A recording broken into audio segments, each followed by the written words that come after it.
रामायण में कई रोचक प्रसंग सुनाए गए हैं। इनमें से एक है सीता माता से जुड़ा वो किस्सा जिनमें माता सीता रावण को देखते ही अपने हाथ में घास का तिनका उठा लेती थी। रावण जब सीता जी का हरण करके लंका ले गया तब माता सीता अशोक वाटिका में वट वृक्ष के नीचे बैठकर केवल प्रभु श्री राम का स्मरण और चिंतन करती थी। रावण बार बार आता, सीता जी को धमकाता, डराता, लेकिन वो कुछ नहीं बोलती थी। यहाँ तक कि रावण ने श्री राम के वेश में आकर माता सीता को भ्रमित करने की भी कोशिशें की, लेकिन फिर भी सफल नहीं हुआ। रावण थक हार जब अपने शयन कक्ष में पहुंचा तो उसकी पत्नी मंदोदरी, जो पहले से सब कुछ जानती थी, बोली कि आपने तो राम का वेश धरा था, फिर क्या हुआ। रावण पर कोई जवाब नहीं बना, पर जवाब तो देना था। उसने कहा कि जब मैं राम का रूप लेके सीता के समक्ष गया तो सीता मुझे नजर ही नहीं आई। रावण अपनी समस्त ताकत लगा चुका था, लेकिन जगत जननी माँ को आज तक कोई नहीं समझ पाया था, फिर रावण भी कैसे समझ पाता। लेकिन रावण इतनी जल्दी हार मानने वाला कहाँ था। उसने फिर भी माता सीता के करीब आने का प्रयास किया। वो सीता माता से आकर बोला कि मैं तुमसे सीधे सीधे संवाद करना चाहता हूँ, लेकिन तुम कैसी नारी हो कि मेरे आते ही घास का तिनका उठा के उसे ही घूर घूर कर देखने लगती हो। क्या घास का तिनका तुम्हें राम से भी ज्यादा प्यारा है? रावण के इस प्रश्न को सुनकर माता सीता बिल्कुल चुप हो गई। उनकी आंखों से आंसुओं की धार बह पड़ी।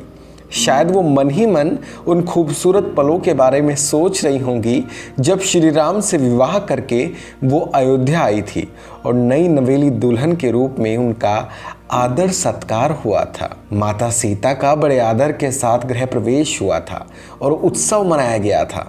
उस वक्त एक परंपरा निभाई गई और उस परंपरा में उस घास के तिनके का रहस्य भी छिपा था। नववधू जब ससुराल आती है तो उसके हाथ से कुछ मीठा पकवान बनाया जाता है ताकि जीवन भर परिवार के सदस्यों के बीच मिठास बनी रहे। इसलिए सीता जी ने उस दिन अपने हाथों से घर पर खीर बनाई और समस्त परिवार राजा दशरथ सहित चारों भ्राता और ऋषि संतों को परोसी। सीता जी ने जैसे ही खीर परोसनी शुरू की कि जोर से एक हवा का झोंका आया और सभी ने अपनी अपनी पत्तल संभाली।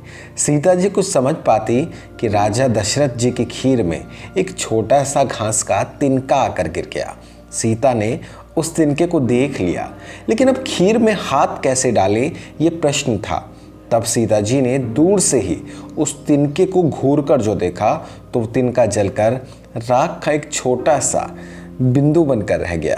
सीता जी ने मन ही मन सोच लिया कि चलो अच्छा हुआ किसी ने नहीं देखा। लेकिन राजा दशरथ ये सब देख रहे थे। फिर भी दशरथ जी चुप रहे और अपने कक्ष में चले गए। कक्ष में जाने के बाद उन्होंने सीता जी को बुलवाया। फिर राजा दशरथ बोले, मैंने आज भोजन के समय आपके चमत्कार को देख लिया था। आप साक्षात जगत जननी का दूसरा रूप है। लेकिन एक बात आप मेरी ज़रूर याद रखना कि आपने जिस नज़र से आज उस तिनके को देखा था, उस नज़र से आप अपने शत्रु को मत देखना। इसलिए सीता जी के सामने जब भी रावण आता तो वो उस घास के तिनके को उठाकर राजा दशरथ की बात को याद कर लेती थी।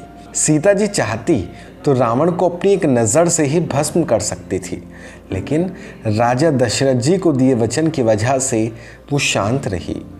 तो यही था माता सीता से जुड़े तिनके का रहस्य। आपको हमारा ये छोटा सा किस्सा कैसा लगा? प्लीज़ हमें ज़रूर बताइएगा। शुक्रिया।